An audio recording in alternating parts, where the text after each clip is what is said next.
Muy buenas tardes. En esta oportunidad les habla la doctora Berenice Rodríguez, residente de segundo año del Departamento de Cirugía Pediátrica en el Hospital Universitario Pediátrico Dr. Agustín Zubillaga. Estamos estudiando temas acerca de genética básica. El tutor de nuestra materia, el doctor Pedro Estrada. Vamos a hablar en esta oportunidad acerca de lo que es la hiperplasia suprarrenal congénita. Antes de iniciar con la patología en sí, debemos tener en cuenta ciertos aspectos anatómicos y fisiológicos de los protagonistas de esta patología, la cual son las glándulas suprarrenales. Estas son glándulas pares, la cual cada una va a descansar sobre el polo superior de cada riñón en el espacio retroperitoneal. Estas tienen ciertas características en cuanto a su forma. La derecha es de característica piramidal, es más apical, mientras que la izquierda es de forma semilunar. Además de esto, debemos tener en cuenta que durante el desarrollo embriológico las glándulas suprarrenales se diferencian desde dos puntos de vista, el estructural y el funcional. Ella se va a dividir en dos regiones distintas, una grande, localizada periféricamente, que es la que denominamos corteza suprarrenal y que conforma el 80 o 90% de la glándula en sí, y una más pequeña localizada centralmente, la cual se denomina médula suprarrenal. Además de esto, tiene una cápsula de tejido conectivo que recubre toda la glándula. La corteza suprarrenal se divide en tres zonas, cada una de las cuales secreta distintas hormonas. La zona externa, justo por debajo de la cápsula de tejido conectivo, se le denomina zona glomerulosa. Sus células se encuentran capacitadas para la secreción de hormonas llamadas mineralocorticoides. Estas se llaman así porque afectan la homeostasis de los minerales. Entre las principales de ellas encontraremos la aldosterona. La zona media, o zona también llamada fasciculada, es la más ancha de las tres y tiene células las cuales van a encargarse de la secreción de los glucocorticoides. Entre ellos el principal es el cortisol, llamado así porque afectan la homeostasis de la glucosa. Las células de la zona interna, que es también denominada la zona reticular, se van a encargar de la síntesis de lo que son las hormonas esteroideas, entre ellas la principal, la dehidroepiandrosterona. Como ya mencionamos, cada zona de la corteza suprarrenal sintetizará diferentes tipos de hormonas. A todo este proceso se le denomina esteroidogénesis suprarrenal. Esta es la que podemos ver simplificada en este diagrama, en la cual podemos evidenciar cuáles son las fases según cada una de las zonas de la corteza suprarrenal. En la zona glomerulosa podemos observar que el metabolito principal es el colesterol. Sobre el colesterol va a actuar la proteína reguladora aguda esteroidogénica y la enzima 2022 desmolasa, convirtiendo el colesterol en pregnenolona. Sobre esta pregnenolona va a actuar la enzima 3-beta-hidroxiesteroide deshidrogenasa, convirtiendo la pregnenolona en progesterona. En esta progesterona también van a actuar dos enzimas, la 21-alfa-hidrolasa y una enzima oxidorreductasa, convirtiendo la progesterona en 11-desoxicorticosterona. Sobre la 11-desoxicorticosterona va a actuar una enzima denominada 11-beta-hidrolasa, convirtiéndola en corticosterona. La misma enzima que va a convertir la corticosterona en 18-hidroxicorticosterona es la aldosterona sintetasa, que es la que podemos ver acá. Y va a actuar sobre la 18-hidroxicorticosterona, formando así aldosterona. En la zona fasciculada pueden haber dos maneras en las cuales inicie su producción hormonal. Una es que en su primer paso comentamos el colesterol, que es transformado en pregnenolona, y la pregnenolona, por medio de la enzima 17-alfa-hidrolasa y la enzima oxidorreductasa, se va a convertir en 17-hidroxipregnenolona. La otra vía es que, al tener ya la pregnenolona, que se convierte en progesterona por el metabolito de la enzima 3-beta-hidroxiesteroide deshidrogenasa, se convierta en 17-hidroxiprogesterona por medio de la enzima 17-alfa-hidrolasa y la enzima óxido-reductasa. O, al tener la 17-hidroxipregnenolona, actúe la 3-beta-hidroxiesteroide deshidrogenasa, convirtiéndola en 17-hidroxiprogesterona. Suena complicado, pero cada uno de estos pasos es importante para identificar los diferentes tipos de hiperplasia suprarrenal congénita. Volvemos acá. Tenemos la 17-hidroxiprogesterona, la cual se va a convertir en 11-desoxicortisol por medio de la enzima 21-alfa-dehidrolasa y la enzima óxido-reductasa. Y este 11-desoxicortisol se va a finalizar como cortisol por medio de la enzima 11-beta-hidrolasa. Así como ocurrió de la zona glomerulosa a la zona fasciculada, igualmente puede ocurrir en la zona reticular, en la cual podemos tener la transformación de la 17-hidroxipregnenolona o la 17-hidroxiprogesterona por medio de la enzima 17-alfa-hidrolasa y la óxido-reductasa, que la podemos ver en estos dos pasos, la cual nos puede dar principalmente lo que es la dehidroepiandrosterona. Esta dehidroepiandrosterona va a actuar la 3-beta-hidroxiesteroide dehidrogenasa para convertirlo en androstendiona. Esta androstendiona se va a convertir en testosterona por medio de la enzima 17-beta-hidroxiesteroide dehidrogenasa, que es el que podemos ver acá. Entonces, denominamos la hiperplasia suprarrenal congénita, la cual engloba todos los trastornos hereditarios de la esteroidogénesis suprarrenal del cortisol. Esta es una enfermedad autosómica recesiva donde el gen que principalmente se ve afectado es el CYP21A2. Tiene una incidencia de 1 entre 10.000 a 1 entre 18.000 personas. Debemos tener en cuenta que en aquellas regiones en las cuales se practica la endogamia tendrá una mayor incidencia, por lo que mencionamos que es una autosómica recesiva. Se clasifica de manera clásica y no clásica, en la cual la clásica representa el 75%. Como mencionamos anteriormente, es una enfermedad monogénica, su herencia es autosómica recesiva, lo cual quiere decir que para que se exprese en un paciente, ambos progenitores son portadores del gen anómalo, el cual el 50% de sus hijos van a tener también ese gen anómalo. Aunque el gen mayormente afectado es el CYP21A2, existen otros genes, los cuales vamos a ver más adelante según cada una de las expresiones de las hiperplasias suprarrenales congénitas. La clasificación de la hiperplasia suprarrenal congénita va a ser dependiendo del espectro continuo de las manifestaciones clínicas. Y esta vamos a tener que la clásica en un 75% de incidencia se va a caracterizar por la pérdida salina o la virilización simple. Y la no clásica es aquella la cual es asintomática o también denominada oligosintomática o críptica.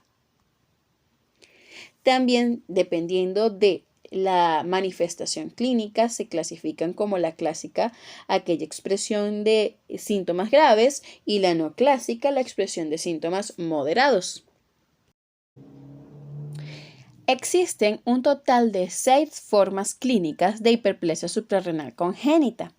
La principal se evidencia por el déficit de la 21-hidroxilasa, la cual se presenta en un 95% de los casos.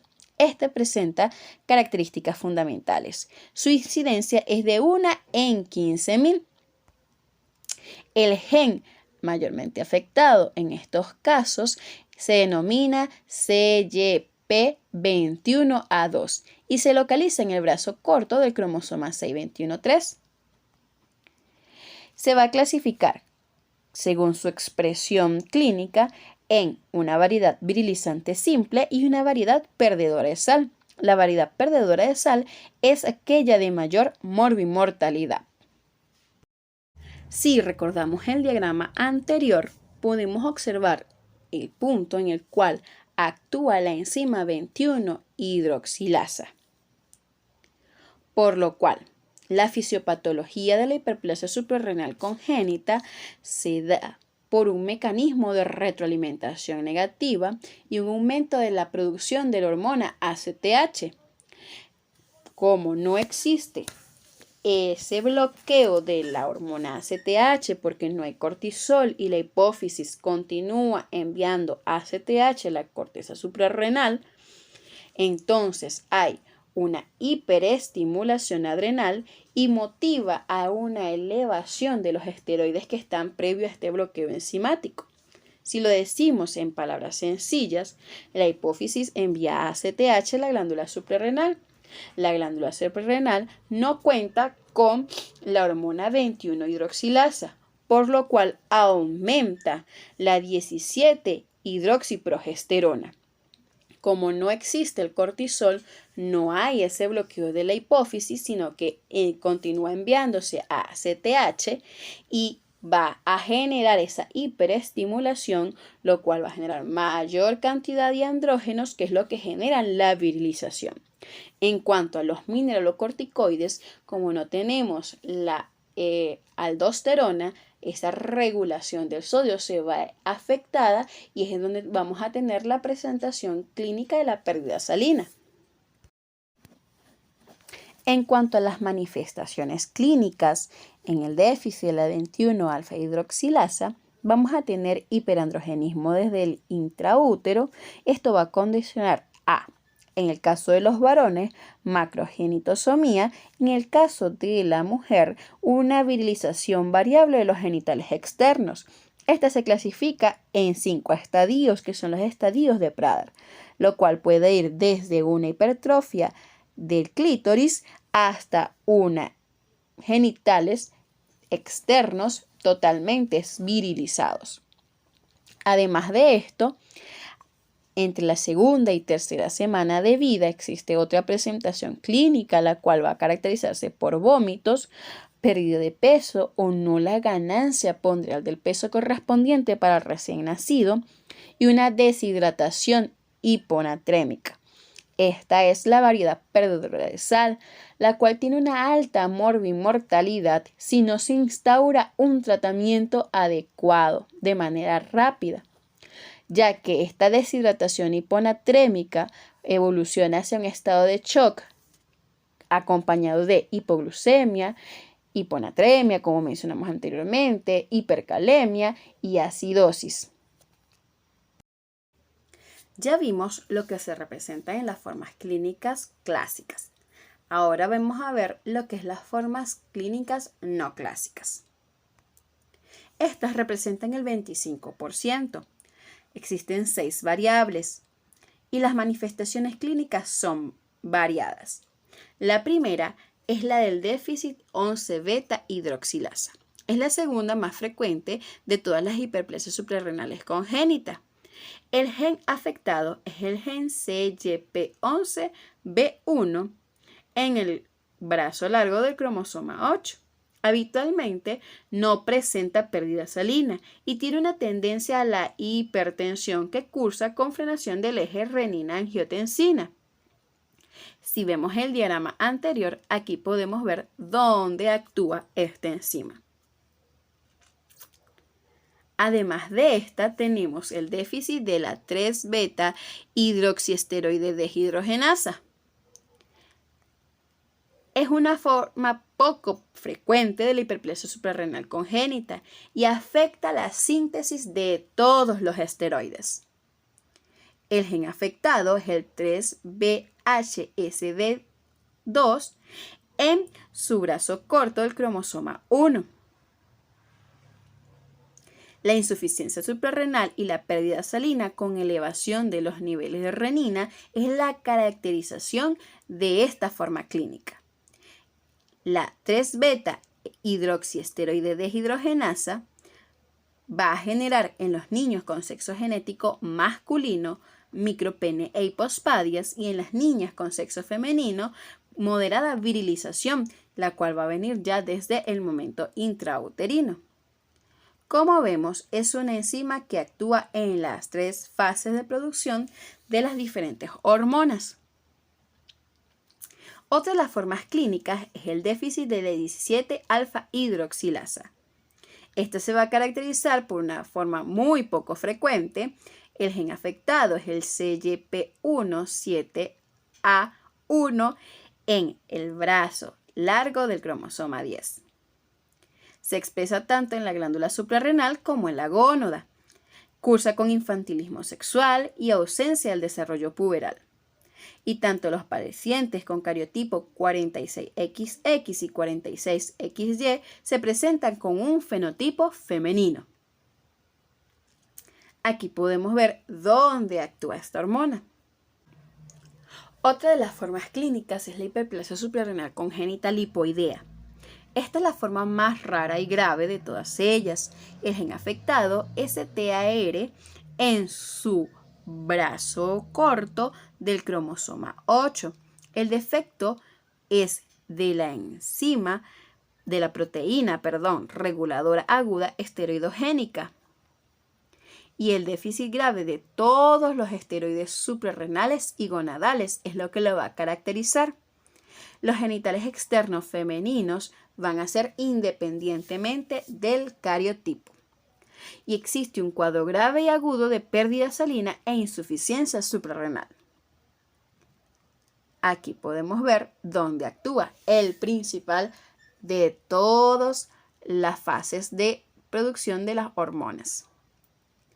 La deficiencia de la enzima 20,22-desmolasa, esta se va a expresar en la deficiencia del gen, la afectación del gen CYP11A1 en el brazo largo del cromosoma 15.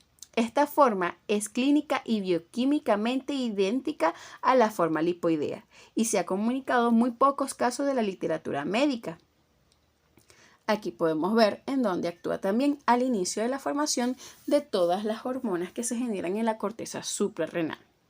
También como otra de las formas clínicas tenemos la deficiencia de la enzima 450 oxidorreductasa por afección del gen POR en el cromosoma 7 en su brazo largo y va a generar insuficiencia múltiple de todo el cortisol y los esteroides, pero no de los mineralocorticoides. El cuadro clínico es de presentación variable y se asocia con anomalías genitales y esqueléticas. Entre ellas tenemos la cranioestenosis, la hipoplasia mediofacial y la sinostosis radiohumeral. Y aquí podemos ver en dónde se actúa la enzima oxidorreductasa. En cuanto al diagnóstico de la hiperplasia suprarrenal congénita, el principal y el predominante debe ser el examen físico y la sospecha diagnóstica del mismo. Por lo tanto, va a prevalecer el diagnóstico clínico al evidenciar las manifestaciones clínicas respectivas en cada una de las que mencionamos. Además de esto, podemos tener un diagnóstico prenatal. Esto según el sexo y la genética molecular. Ocurre nada más para el gen CYP21A2, que es el que nos va a generar la forma clásica de la hiperplasia suprarrenal congénita. Este se realiza a partir del ADN extraído de las vellosidades coriales entre la 10 o las 12 semanas de gestación, o también el ADN de los amniocitos entre la 12 y la 15 semana de gestación. El diagnóstico es genético molecular, o también se puede realizar en el ADN de la sangre materna antes de la 9ª semana. Pero lamentablemente este último método diagnóstico no se encuentra disponible en nuestro medio. El diagnóstico hormonal se basa en la demostración de los niveles plasmáticos elevados de la 17-hidroxiprogesterona.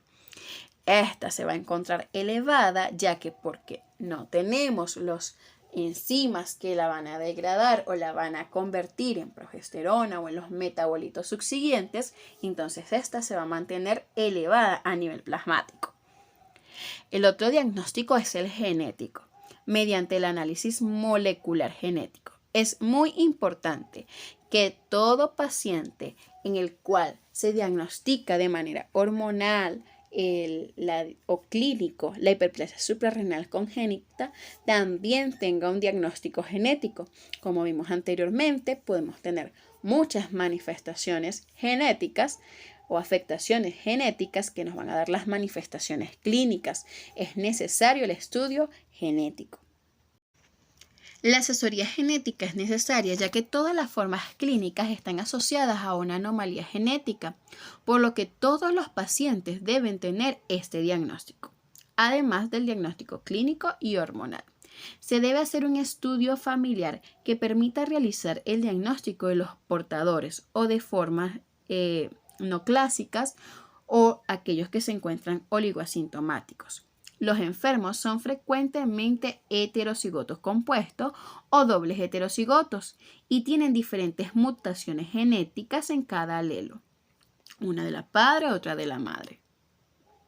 Es necesario realizar un estudio genético completo antes de programar un embarazo en las familias en las cuales se ha presentado un afectado. En cuanto al tratamiento, tenemos el tratamiento sustitutivo con glucocorticoides, el cual más utilizado es la hidrocortisona. Esta va a tener dosis diferentes en un periodo neonatal, en un periodo escolar o en el crecimiento hasta la edad adulta de este paciente. Además, tenemos también el tratamiento sustitutivo con mineralocorticoides en el caso de que tengamos pacientes con la variedad perdedora de sal. El más utilizado es el 9-alfa-fluorhidrocortisona. También debemos tener en cuenta que son pacientes en las cuales también se van a abordar cuando presenten crisis de pérdida salina. Además de esto, también tenemos el tratamiento quirúrgico en el caso de los genitales ambiguos. La corrección completa de los genitales externos debe realizarse entre los 18 hasta los 24 meses de edad. Es importante y no se puede dejar de un lado lo que es el apoyo psicológico, tanto a los pacientes como a la familia de manera individualizada y brindar una orientación del mismo. La evolución a largo plazo de estos pacientes. El seguimiento debe ser hormonal y clínico constantemente por todo el resto de su vida. Va a haber una afectación del crecimiento, dependiendo en el momento en el cual se haga el diagnóstico. También son pacientes que al estar sometidos a constante tratamiento con esteroides van a presentar una tasa de obesidad, asimismo como disminución de su densidad mineral ósea u osteoporosis. Es más, en una de estas clasificaciones oligoasintomáticas pueden evidenciarse por la talla baja o la deficiencia del crecimiento y la disminución de la densidad mineral ósea. En cuanto a la función gonadal y de la fertilidad, los índices de infertilidad se correlacionan con la gravedad de las formas clínicas. En las formas con pérdida salina son las que representan menor fertilidad y han mejorado con la optimización terapéutica y la cirugía reconstructiva. Es necesario antes de la concepción tener asesoramiento genético. En cuanto a los aspectos neuropsicológicos, aunque son pacientes que externamente son virilizadas, se ha demostrado que tienen una asociación heterosexual y la cual no afecta su desenvolvimiento en su rol femenino.